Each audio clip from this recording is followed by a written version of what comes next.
بدون آنکه آمریکا از تحریم ها دست بردارد و خط بکشه روی این مسیر غلطی که انتخاب کرده، ما شاهد هیچ تحول مثبتی نخواهیم بود.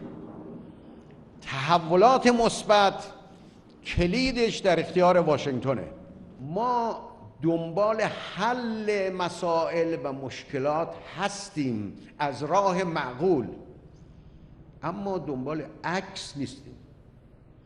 اینکه یک کسی بخواد با حسن روحانی عکس بگیره، این کار امکان پذیر نیست. بدون این قدم